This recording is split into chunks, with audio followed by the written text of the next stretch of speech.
Esta noche, las líneas de Dossier Paranormal Radio se saturan con el peso de lo prohibido. Hoy exploramos 7 relatos de pactos con el maligno, posesiones demoníacas y rituales malditos. Estamos de regreso en Dossier Paranormal Radio. Gracias por seguir con nosotros en esta frecuencia que desafía lo lógico. Un saludo muy especial a todos los amigos que vienen transitando por el anillo periférico allá en la Ciudad de México, con ese tráfico que no perdona. Pero aquí les hacemos compañía con las historias que erizan la piel. También a los que nos escuchan en la tranquilidad de su hogar, aunque después de lo que vamos a escuchar, dudo que la palabra tranquilidad se mantenga por mucho tiempo. Tenemos en la línea a Valeria Montenegro, quien nos llama desde la capital mexicana para contarnos algo que ocurrió en una reunión que parecía inofensiva, pero que terminó marcando su linaje de una forma que todavía no puede explicar. Valeria, bienvenida al programa. Cuéntanos qué fue lo que pasó aquella noche. Hola, Jorge. Muchas gracias por recibir mi llamada. La verdad es que me costó mucho decidirme a marcar porque cada vez que recuerdo esto, siento un frío que me recorre la espalda, un frío que no es de este mundo. Esto pasó hace unos años. Estábamos en una casa vieja por la zona de Coyoacán, una de esas construcciones con techos altos y pasillos largos que siempre parecen estar en penumbra. Era el cumpleaños de una prima y ya sabes cómo somos los jóvenes. Después de unos refrescos y mucha risa, alguien sacó el tablero.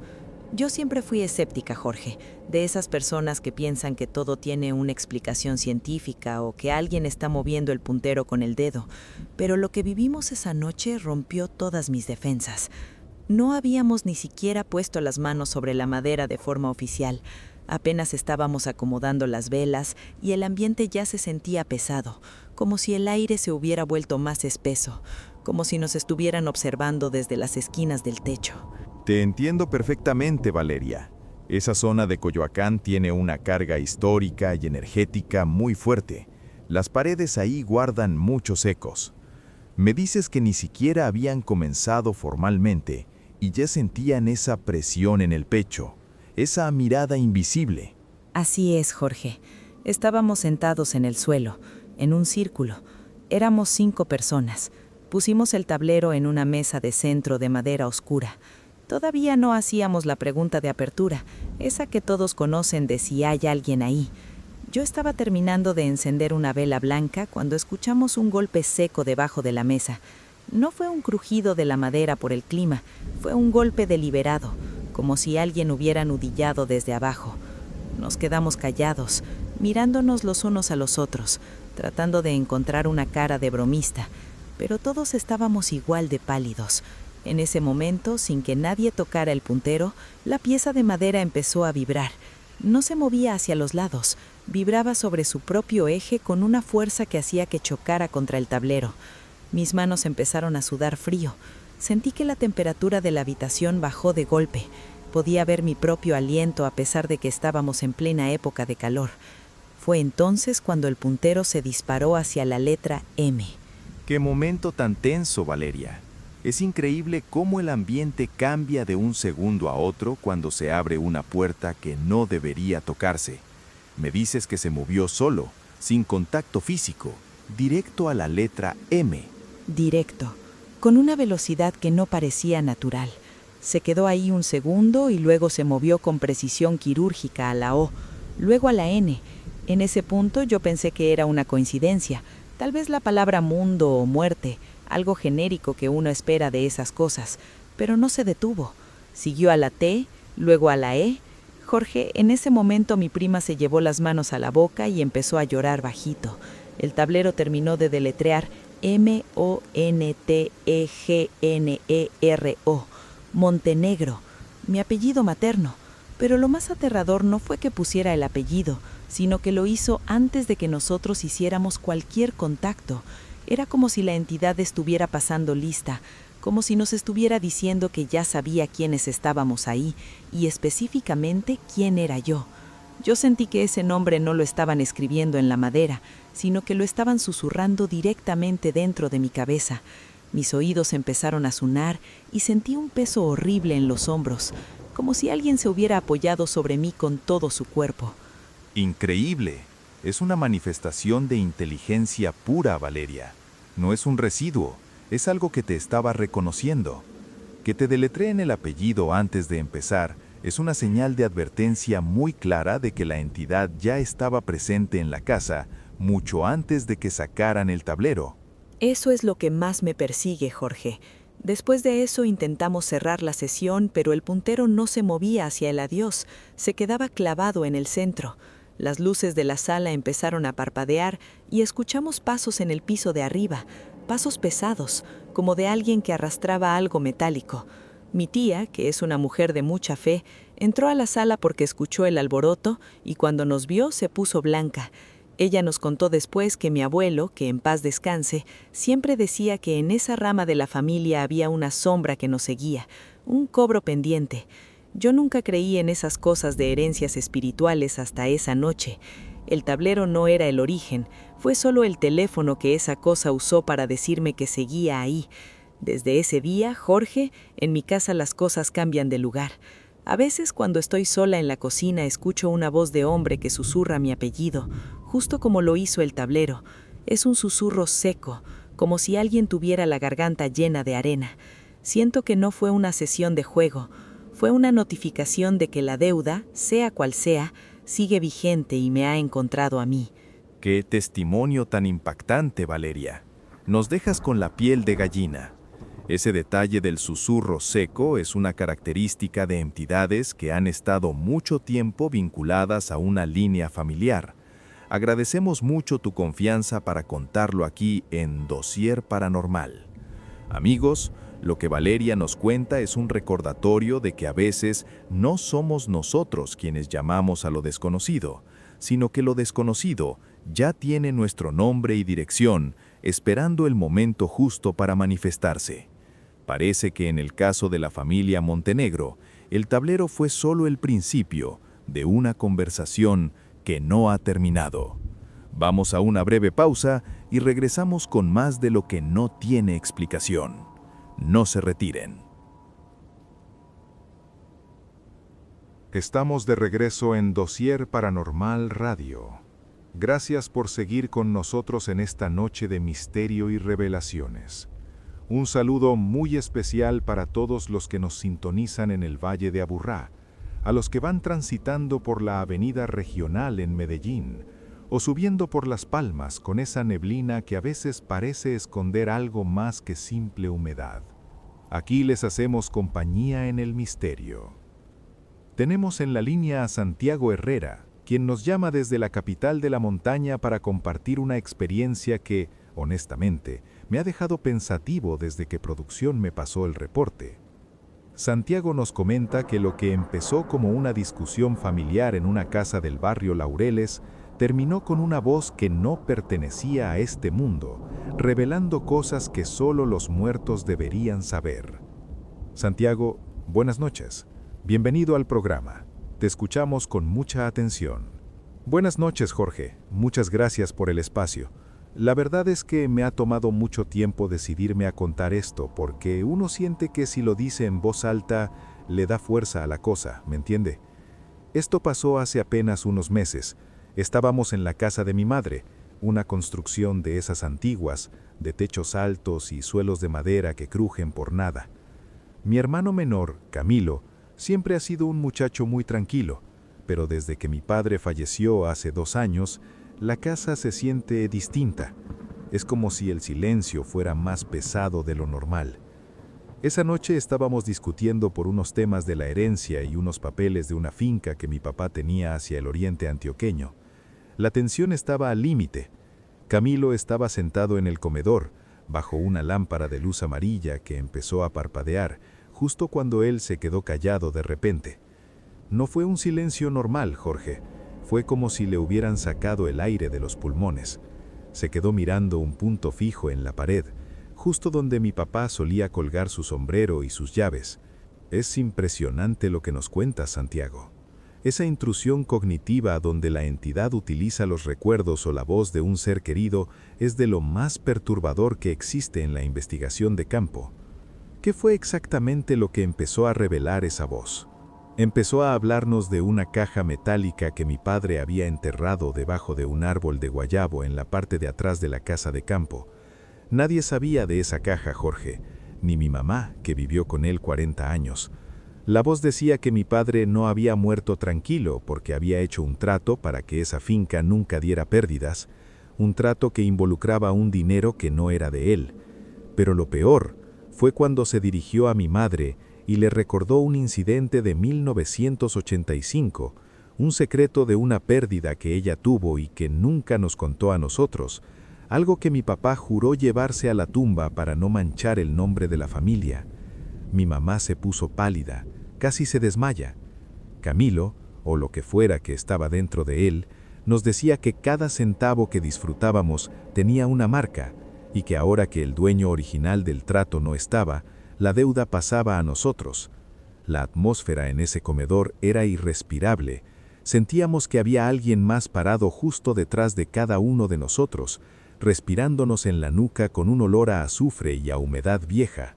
Es un escenario de puro terror, Santiago. El hecho de que la entidad use pecados ocultos es una forma de quebrar la voluntad de la familia.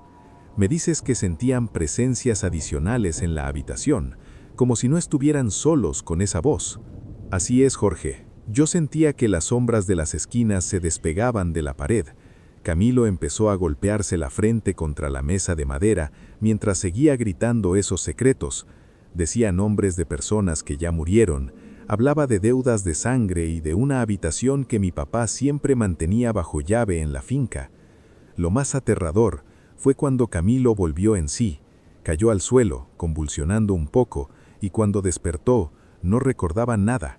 Tenía la garganta en carne viva, apenas podía susurrar, pero lo que no se fue esa sensación de ser vigilados.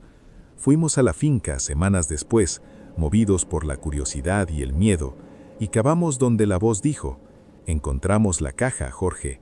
Estaba ahí, oxidada, con unos documentos y unas monedas antiguas envueltas en un paño negro que olía exactamente igual a como olía la sala esa noche. Desde ese día, mi hermano habla dormido en ese mismo idioma extraño, y las puertas de la casa en Medellín se abren a la misma hora en que mi papá solía llegar del trabajo. Sentimos que al revelar esos secretos, esa entidad reclamó su lugar en nuestra mesa. Santiago, gracias por compartir un relato tan íntimo y escalofriante. Nos dejas aquí a todos en la cabina con un nudo en el gargajo. Amigos, lo que Santiago nos describe no es solo un fenómeno de posesión, es una advertencia de que los secretos familiares tienen una vibración propia que atrae a ciertas fuerzas. Parece que en esa casa de Laureles, el padre de Santiago no fue el único que dejó una herencia.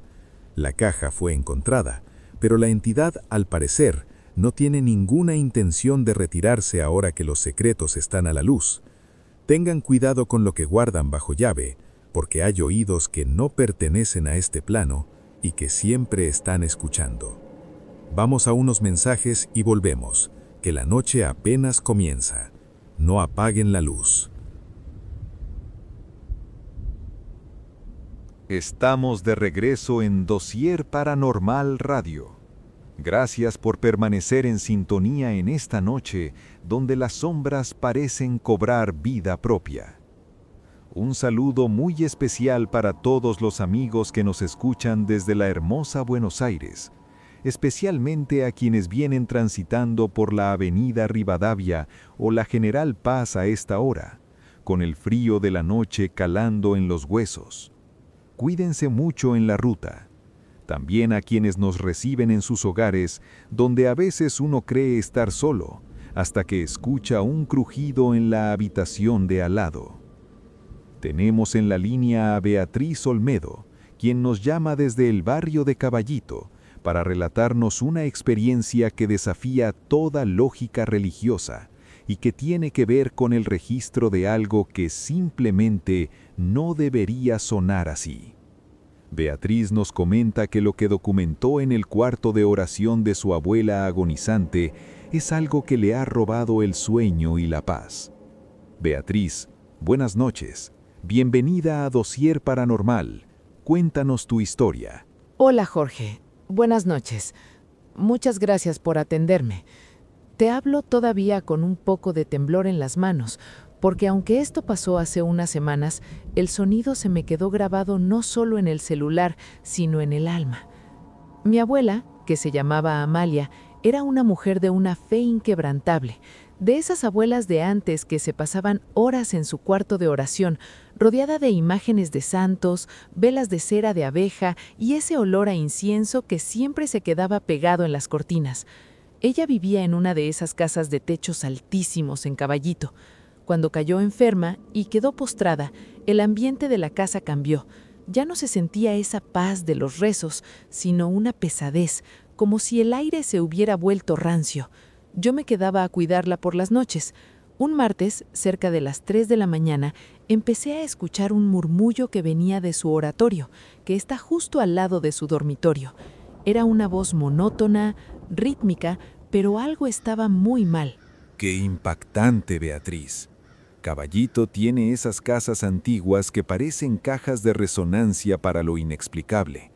Me dices que era un murmullo rítmico, como un rezo, pero que sentiste de inmediato que algo no encajaba con la devoción de tu abuela. Exactamente, Jorge. Era la voz de mi abuela, pero ella estaba profundamente dormida, casi en coma, con la respiración asistida, en la habitación de al lado. Yo me acerqué a la puerta del oratorio, que estaba entreabierta. La luz de las velas, que yo no había encendido, parpadeaba con una fuerza extraña, proyectando sombras alargadas que parecían trepar por las paredes de forma irregular. Saqué el teléfono para grabar, pensando que quizá eran ladrones o algún vecino, pero al entrar, el cuarto estaba vacío. Sin embargo, el sonido era ensordecedor. Era latín, Jorge. Yo fui a colegio religioso y reconozco las oraciones, pero las palabras estaban siendo pronunciadas de atrás hacia adelante. El amén no cerraba la frase, sino que la iniciaba de una forma gutural, seca. Era una inversión total del Ave María y del Padre Nuestro. Puse el teléfono a grabar sobre el pequeño altar y sentí que la temperatura bajó tanto que se me entumecieron los dedos. No era solo un sonido, era una presencia que te apretaba el pecho, como si el espacio mismo rechazara lo que estaba pasando. Es aterrador pensar en una liturgia invertida en un espacio sagrado de la familia. Esa sensación de opresión física que describes es muy común cuando hay un parásito residual alimentándose de la energía de un momento tan vulnerable como la agonía. ¿Qué pasó cuando revisaste la grabación? Esa es la parte que me hizo mudarme de esa casa apenas falleció mi abuela. Cuando detuve la grabación y salí del cuarto, el silencio que quedó fue peor que el ruido. Era un silencio que zumbaba. Al reproducir el audio en la cocina, con todas las luces prendidas, escuché mi propia respiración agitada y de fondo esa voz latinizada. Pero Jorge, al escucharlo con auriculares, me di cuenta de algo peor. No era solo una grabación de audio normal. Entre las frases invertidas se escuchaba una segunda voz, una frecuencia mucho más baja, casi un rugido, que iba corrigiendo la pronunciación de mi abuela, como si algo la estuviera obligando a repetir la liturgia al revés. Lo más gráfico fue que en el momento en que yo entro al cuarto en la grabación, se escucha claramente un susurro en castellano que dice: «Déjala, que ahora me toca rezar a mí». Mi abuela murió 3 horas después de que grabé eso. Tenía una expresión de terror absoluto en el rostro, no la paz que uno esperaría de una mujer tan santa. Y lo peor, Jorge, es que desde que me traje sus cosas a mi departamento nuevo, a las 3 de la mañana, mi celular empieza a reproducir ese audio solo, sin que yo toque nada. Beatriz, es escalofriante lo que nos relatas. El hecho de que el fenómeno se haya desplazado contigo sugiere que no era el lugar, sino el vínculo o el objeto lo que esa entidad está usando como anclaje. Te agradecemos inmensamente que hayas compartido este audio y tu testimonio con nosotros. Amigos, lo que Beatriz vivió es una muestra de que incluso en los espacios de mayor luz puede instalarse una oscuridad que espera el momento de debilidad para invertir lo sagrado. Parece que la liturgia de la abuela Amalia no terminó con su último aliento, sino que algo o alguien decidió que el rezo debía continuar bajo sus propias reglas. Beatriz, te deseo mucha fuerza y paz. Vamos a una pausa técnica, pero no se alejen de la radio, porque hay sonidos que una vez grabados, nunca dejan de sonar. Ya volvemos. Estamos de regreso en Dossier Paranormal Radio. Gracias por seguir en sintonía en esta madrugada donde el velo entre los mundos parece hacerse más delgado. Un saludo bien afectuoso a todos los que nos escuchan allá en la Isla del Encanto, a los que van conduciendo por el Expreso Las Américas en San Juan, o cruzando el puente Dos Hermanos con esa brisa del mar que a veces trae susurros que no son del viento. Aquí los acompañamos en la búsqueda de la verdad. Tenemos en la línea a Mateo Quintana, quien nos llama precisamente desde Puerto Rico para relatarnos un suceso que dejó mudo hasta el clero. Mateo nos comenta que lo que sucedió en la sala de su casa, justo antes de una bendición que buscaba traer paz al hogar, fue una declaración de guerra de algo que ya se sentía dueño del lugar. Mateo, hermano, bienvenido al programa. Cuéntanos, ¿qué fue lo que vivieron aquel día? Saludos, Jorge. Gracias por el espacio. Mira, yo todavía hablo de esto y se me eriza la piel de una manera que no te puedo explicar. Nosotros vivíamos en una casa antigua en el área de Santurce, una de esas casas que tienen mucha historia. Techos altos y pisos de terrazo que siempre están fríos. Desde que nos mudamos, mi esposa y yo sentíamos que no estábamos solos. No era una sensación de fantasmas de película, era algo físico. Sentías que el aire te pesaba, que para caminar de la cocina al cuarto tenías que hacer un esfuerzo extra, como si estuvieras atravesando agua invisible. La cosa se puso tan difícil que decidimos llamar a un sacerdote amigo de la familia para que fuera a bendecir la casa.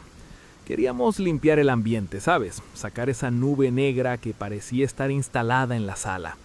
El padre llegó una tarde, cerca de las 6, cuando el sol ya se estaba escondiendo y las sombras empiezan a estirar de esa forma que a uno no le gusta. Te entiendo, Mateo. Esa pesadez ambiental que mencionas es clásica de las presencias de gran densidad. Es como si el lugar estuviera ocupado por un volumen que no podemos ver, pero que el cuerpo detecta de inmediato. Entonces llega el sacerdote y se preparan para la ceremonia. ¿Qué ocurrió después? Jorge, fue algo que me cambió la perspectiva de la realidad. Teníamos una silla de madera, pesada, una butaca antigua que era la pieza principal de la sala. El padre estaba sacando su estola y el agua bendita. Mi esposa y yo estábamos de pie, listos para empezar la oración. De repente, el cuarto se quedó en un silencio absoluto, pero un silencio sordo, como si nos hubieran tapado los oídos con algodón. Vimos como la luz de la tarde que entraba por la ventana se bloqueó de golpe. En la butaca, que estaba vacía hace un segundo, empezó a formarse una mancha. No era una sombra proyectada en la pared, Jorge, era una masa tridimensional, oscura como el fondo de un pozo, que se fue asentando en el asiento. Tenía peso, vimos como el cojín de la silla se hundió profundamente, como si alguien de 200 libras se hubiera sentado de cantazo. La masa tenía una forma vagamente humana, pero sin rasgos, solo una silueta que absorbía toda la luz a su alrededor. El aire se puso tan frío que el vaho nos salía de la boca en plena humedad de San Juan. Qué fuerte lo que describes, Mateo. Ver el hundimiento físico del cojín es la prueba irrefutable de que no hablamos de una sugestión óptica, sino de un desplazamiento de masa.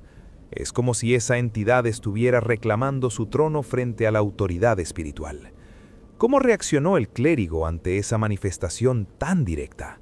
Jorge, el padre se quedó paralizado. Yo nunca había visto a un hombre de fe palidecer de esa manera. Él intentó dar un paso hacia adelante para rociar la agua bendita, pero fue como si chocara contra una pared de cristal. No podía avanzar. Esa cosa en la silla no se movía, pero sentíamos una vibración, un zumbido que te hacía doler los dientes. Mi esposa empezó a llorar porque sentía que algo le apretaba las muñecas. El sacerdote empezó a rezar en voz baja, pero se le trababa la lengua. Decía que sentía una presión enorme en la garganta.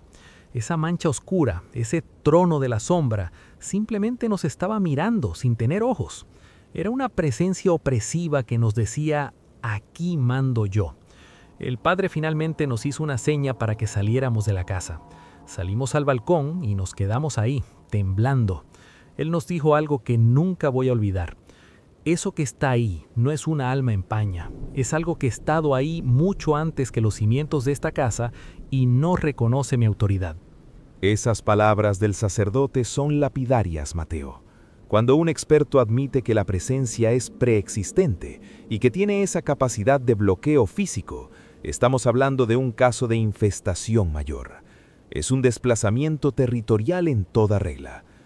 ¿Lograron solucionar la situación o tuvieron que abandonar la propiedad? No pudimos volver a entrar esa noche, Jorge. Tuvimos que quedarnos en casa de unos familiares. Al día siguiente, cuando volvimos con la luz del sol, la casa se sentía normal. Pero la silla, Jorge, la madera de la silla estaba agrietada, como si hubiera soportado un calor extremo o una presión insoportable. Intentamos hacer una limpieza con otras personas, pero el fenómeno se volvió más sutil y a la vez más peligroso. Empezamos a encontrar marcas en las paredes a la altura de donde estaría la cabeza de alguien sentado. Finalmente entregamos la casa. No podíamos pelear contra algo que tenía tanta fuerza física. Lo más inquietante es que hace poco pasé por allí y la casa sigue vacía, con los carteles de renta ya amarillos por el sol. Parece que nadie dura más de un mes en ese lugar. Yo todavía sueño con esa silueta sentada, esperando tranquilamente a que alguien más entre, para recordarle quién es el verdadero dueño del espacio. Es un trauma que no se va, Jorge, porque sé que esa cosa sigue ahí, sentada en su trono invisible. Mateo, gracias de corazón por este testimonio tan crudo y real. Nos dejas con mucho en qué pensar sobre la soberanía de ciertos lugares. Amigos, lo que Mateo Quintana nos relata desde San Juan es una advertencia sobre los límites de nuestra propia seguridad doméstica. A veces, las paredes que habitamos no nos pertenecen del todo. Esa silla en Santurce puede estar vacía a los ojos de cualquier transeúnte, pero según lo que escuchamos, hay una masa de oscuridad que no ha desocupado su lugar. El fenómeno de desplazamiento nos enseña que hay inquilinos que no pagan renta y que no temen a las bendiciones.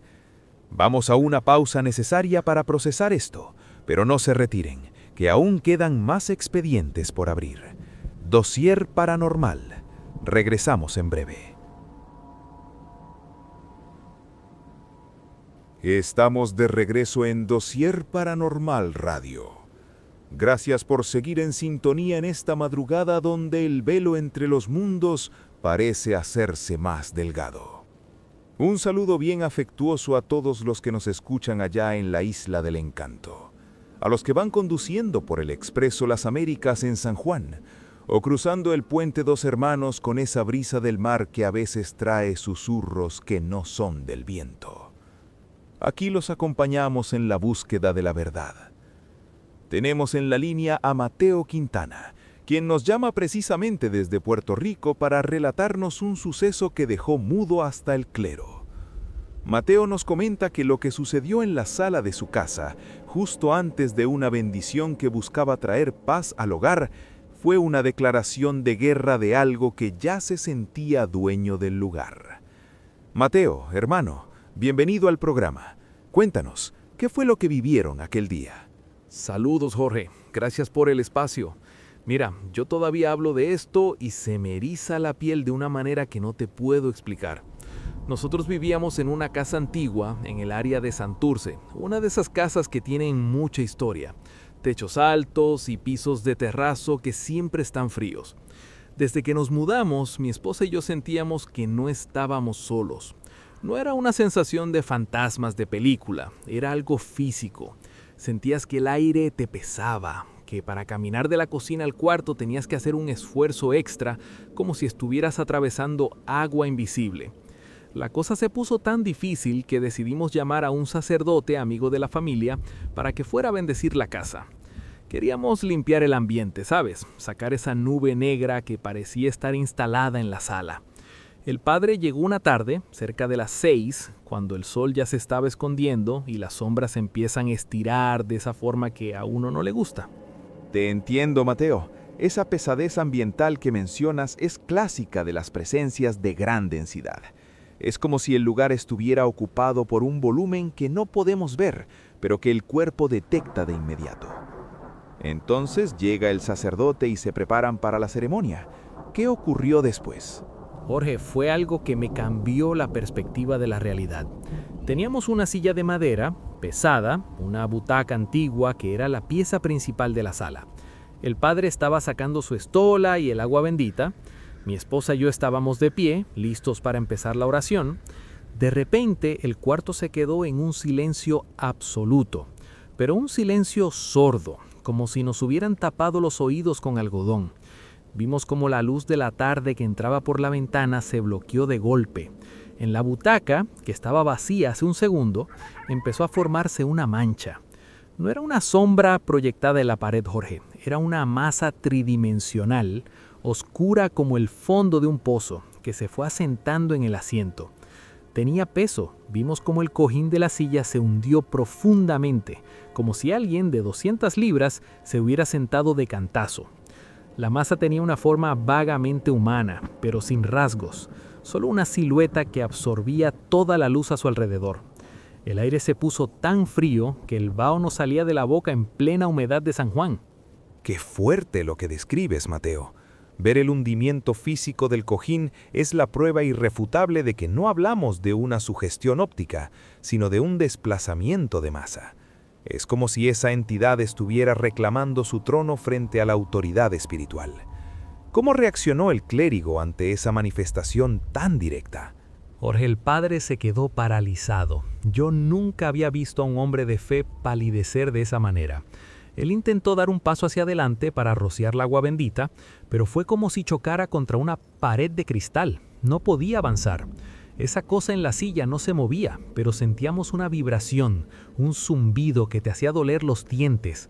Mi esposa empezó a llorar porque sentía que algo le apretaba las muñecas. El sacerdote empezó a rezar en voz baja, pero se le trababa la lengua. Decía que sentía una presión enorme en la garganta. Esa mancha oscura, ese trono de la sombra, simplemente nos estaba mirando sin tener ojos.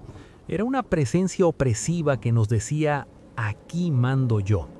El padre finalmente nos hizo una seña para que saliéramos de la casa. Salimos al balcón y nos quedamos ahí, temblando. Él nos dijo algo que nunca voy a olvidar.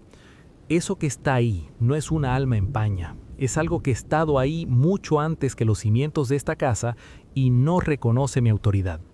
Esas palabras del sacerdote son lapidarias, Mateo. Cuando un experto admite que la presencia es preexistente y que tiene esa capacidad de bloqueo físico, estamos hablando de un caso de infestación mayor. Es un desplazamiento territorial en toda regla. ¿Lograron solucionar la situación o tuvieron que abandonar la propiedad? No pudimos volver a entrar esa noche, Jorge. Tuvimos que quedarnos en casa de unos familiares. Al día siguiente, cuando volvimos con la luz del sol, la casa se sentía normal. Pero la silla, Jorge, la madera de la silla estaba agrietada, como si hubiera soportado un calor extremo o una presión insoportable. Intentamos hacer una limpieza con otras personas, pero el fenómeno se volvió más sutil y a la vez más peligroso. Empezamos a encontrar marcas en las paredes a la altura de donde estaría la cabeza de alguien sentado. Finalmente entregamos la casa. No podíamos pelear contra algo que tenía tanta fuerza física. Lo más inquietante es que hace poco pasé por allí y la casa sigue vacía, con los carteles de renta ya amarillos por el sol. Parece que nadie dura más de un mes en ese lugar. Yo todavía sueño con esa silueta sentada, esperando tranquilamente a que alguien más entre, para recordarle quién es el verdadero dueño del espacio. Es un trauma que no se va, Jorge, porque sé que esa cosa sigue ahí, sentada en su trono invisible. Mateo, gracias de corazón por este testimonio tan crudo y real. Nos dejas con mucho en qué pensar sobre la soberanía de ciertos lugares.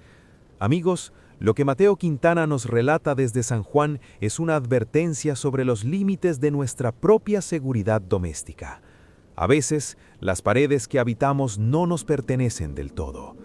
Esa silla en Santurce puede estar vacía a los ojos de cualquier transeúnte, pero según lo que escuchamos, hay una masa de oscuridad que no ha desocupado su lugar.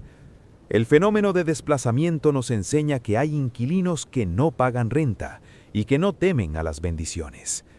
Vamos a una pausa necesaria para procesar esto, pero no se retiren, que aún quedan más expedientes por abrir.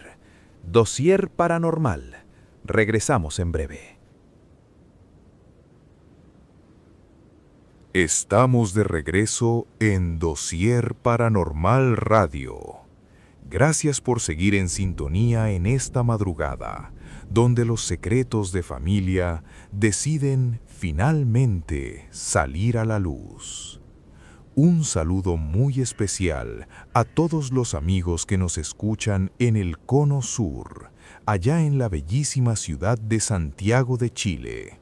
Un abrazo a los que vienen transitando por la avenida Libertador Bernardo O'Higgins, o los que bajan por la costanera norte, con ese aire fresco que baja de la cordillera. Manejen con cuidado y no se distraigan con las sombras del retrovisor. Tenemos en la línea a Isabela Cavalcanti, quien nos llama desde la comuna de Providencia, para relatarnos un descubrimiento que ha transformado su luto en un verdadero calvario de dudas. Isabela nos comenta que tras la partida de su abuelo, el patriarca de la familia, lo que encontró oculto entre sus pertenencias personales no tiene nombre ni perdón. Isabela, buenas noches, bienvenida al programa. Por favor, cuéntanos qué fue lo que descubriste. Hola Jorge, muchas gracias por recibirme. La verdad es que me tiemblan las piernas de solo pensar en lo que voy a decir, porque siento que al hablarlo estoy rompiendo un pacto que no me pertenece, pero que me está cobrando la vida. Mi abuelo, don Augusto, era un hombre muy respetado en el campo, cerca de Curicó, y luego aquí en Santiago. Siempre fue un hombre de una fortuna inexplicable. En los años más duros de la economía, a él siempre le iba bien. Las cosechas nunca se secaban y sus negocios florecían como por arte de magia.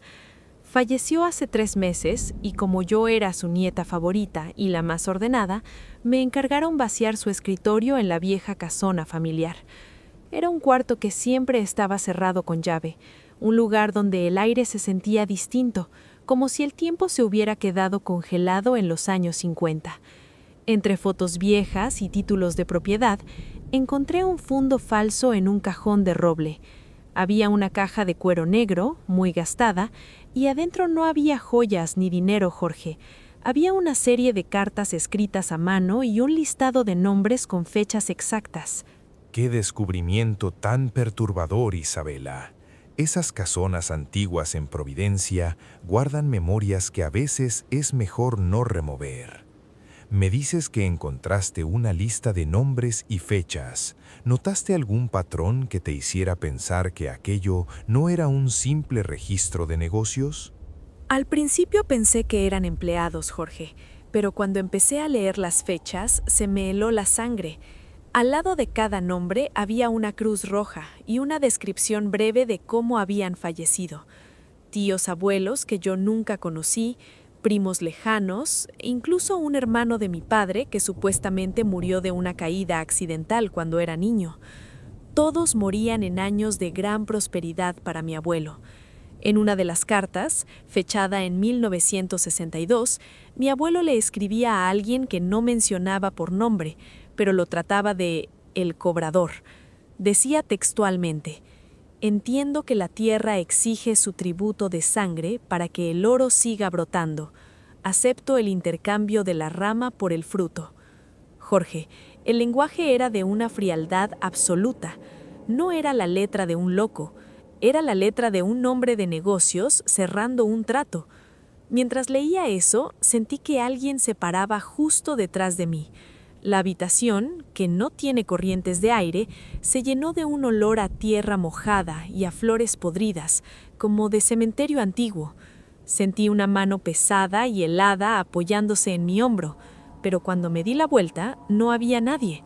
Solo vi que la luz de la lámpara de escritorio se tornaba de un color violáceo, casi oscuro. Es aterrador, Isabela. Estamos hablando de un pacto generacional, un vínculo causal, donde el éxito de uno se paga con la vitalidad de otros miembros del linaje. Es un tipo de ingeniería espiritual muy oscura. ¿Qué pasó cuando seguiste leyendo esos documentos? Seguí bajando en la lista, Jorge, y encontré mi propio nombre. Estaba escrito con una caligrafía más reciente, con una fecha que todavía no llega, diciembre de 2026. Al lado de mi nombre no había una cruz, sino un signo de interrogación y una palabra que me tiene sin dormir: sucesora. Desde ese día, la casa no es la misma. Siento que me vigilan desde los espejos. A veces camino por el pasillo y escucho los pasos de mi abuelo, ese caminar pesado con su bastón de plata, acercándose a mi puerta. Pero lo más gráfico ocurrió anoche. Me desperté porque sentí que alguien me susurraba al oído. Era la voz de mi abuelo, clara y nítida, diciendo: «La deuda no murió conmigo, Isabela. Ahora el campo es tuyo, y el cobrador viene de camino a Santiago». Me levanté de un salto y vi que en la pared, sobre mi cabecera, había una marca de humedad que tenía la forma de una mano con garras largas. No importa cuánto limpie o pinte, la mancha vuelve a salir, cada vez más oscura, cada vez más nítida. Siento que nuestra familia no construyó una fortuna, construyó una jaula de la que no podemos salir porque la sangre ya fue entregada. Isabela, tu relato es una de las evidencias más claras de cómo los actos de los antepasados pueden encadenar a las nuevas generaciones.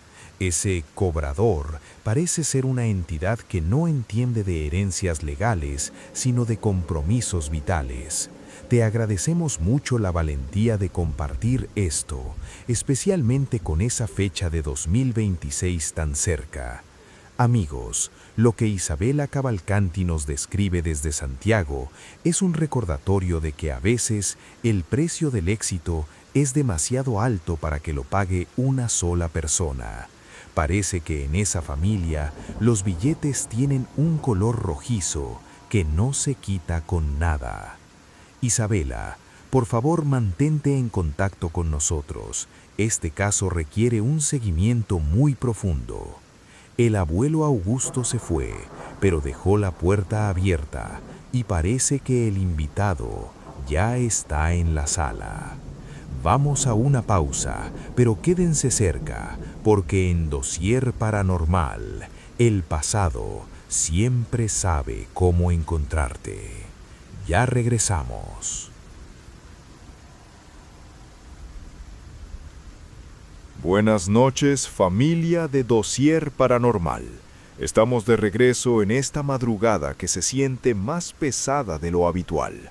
Un saludo a todos los que vienen transitando por la M30 allá en Madrid, con las luces de la ciudad de fondo, y también a los que nos escuchan desde la tranquilidad, o quizás la inquietud de sus hogares. Tenemos en la línea a Julián Varga, quien nos contacta desde España para contarnos algo que, honestamente, me ha dejado frío desde que los productores me pasaron el adelanto. Julián, bienvenido a la frecuencia de lo inexplicable. Cuéntanos, ¿qué fue lo que encontraste en ese código, en ese programa que estabas diseñando, que te hace sonar tan perturbado esta noche? Gracias, Jorge. Buenas noches a todos. La verdad es que no sé ni por dónde empezar, porque esto suena a locura de psiquiátrico, pero te juro que es real.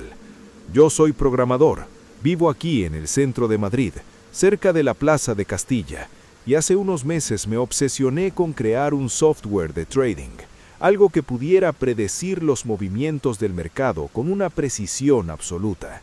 Lo llamé el Proyecto Cronos. Al principio era solo matemáticas, algoritmos lógicos, pero una noche, mientras trabajaba a oscuras en mi despacho, el código empezó a comportarse de una manera que no puedo explicar.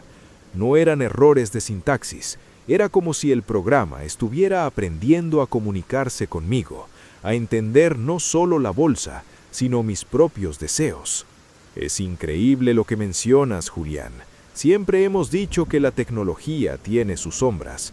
O sea, ¿me estás diciendo que el software traspasó esa barrera de ser una simple herramienta para convertirse en algo más? Mucho más, Jorge. Una madrugada, después de estar casi 30 horas sin dormir, el monitor empezó a parpadear con un tono violeta que nunca había visto. En la consola de comandos apareció una frase que no programé. Para ganar, hay que soltar el lastre de la memoria. Yo pensé que era un virus o el cansancio jugándome una broma pesada, pero el mercado se desplomó exactamente como el programa predijo un segundo antes. Gané miles de euros en un parpadeo, pero luego el software se bloqueó. No me dejaba cerrar la sesión ni apagar el equipo. En la pantalla apareció una carpeta de mi disco duro personal, una que contenía fotos de mi infancia en la casa de mis abuelos en Bogotá, recuerdos que atesoraba con el alma. El cursor se movió solo hacia la opción de borrar, y una voz, que no era humana, pero que sonaba dentro de mi cabeza, me susurró que ese era el precio. ¡Qué momento más tenso, Julián! Perder un recuerdo tangible por un beneficio económico. O sea que el algoritmo no pedía dinero, pedía tu historia personal como una especie de ofrenda digital. Por favor, sigue, que esto nos tiene a todos con el vello de punta. Es que no fue solo una carpeta, Jorge. Esa noche acepté, borré las fotos y el éxito fue inmediato. Me mudé a un piso mejor, pero la casa se sentía siempre fría, como si el aire estuviera cargado de electricidad estática. Cada vez que el algoritmo me daba una ganancia mayor, me pedía un sacrificio más profundo. Una noche me pidió que borrara el recuerdo de mi primer amor, no solo las fotos, sino la sensación de su nombre en mi boca. Al despertar el día siguiente, miré una agenda vieja y vi un nombre escrito, Elena, y te juro por lo más sagrado que no sabía quién era. Sentía un hueco en el pecho, una ausencia negra donde debía estar el cariño. Empecé a sentirme vigilado dentro de mi propio apartamento. Sentía que desde las pantallas, de la televisión, del móvil, del microondas, algo me observaba con una intención voraz. Ya no era yo quien usaba el programa, era el programa quien me estaba desmantelando por dentro para alimentarse. Es un relato aterrador, Julián. Estamos hablando de un pacto digital, algo que va más allá de lo que entendemos por informática tradicional. Es como si hubieras invocado una entidad a través de las líneas de código. ¿Qué pasó después de que perdiste esos recuerdos tan vitales? La situación llegó al límite hace 3 días. Estaba en mi despacho y el software abrió la cámara web sin que yo hiciera nada. Me vi a mí mismo en la pantalla, pero mi reflejo no coincidía con mis movimientos. El Julián de la pantalla sonreía con una malicia que no me pertenece. El programa escribió en la pantalla: solo queda un archivo por eliminar, tu identidad. En ese momento todas las luces del piso estallaron. Me quedé en la oscuridad total, sintiendo cómo unas manos invisibles, crías como el hielo de un servidor, me rodeaban el cuello. No querían matarme, Jorge, querían integrarme. Salí corriendo del piso sin mirar atrás, dejándolo todo encendido. Ahora estoy en un hotel pequeño en las afueras, pero cada vez que paso cerca de un cajero automático o veo una pantalla de publicidad en la calle, el algoritmo me encuentra, me muestra cifras, números rojos que parecen sangre y me recuerda que el contrato no se puede cancelar. Siento que poco a poco me estoy borrando de la realidad. Julián, lo que nos cuentas es una advertencia para todos en esta era tecnológica. El sacrificio que mencionas parece no tener fin. Te agradecemos profundamente que hayas tenido el valor de llamarnos desde Madrid para compartir esta experiencia tan angustiante. Por favor, mantente a salvo y no te alejes de la luz. Amigos, esta llamada nos deja una lección inquietante. A veces, cuando buscamos el éxito absoluto en las máquinas, olvidamos que detrás del código pueden esconderse sombras que no tienen hambre de electricidad, sino de nuestra esencia humana. No se despeguen, que la noche aún es larga y el algoritmo parece que apenas está empezando a cobrar las deudas de Julián. Seguimos aquí, en Dossier Paranormal.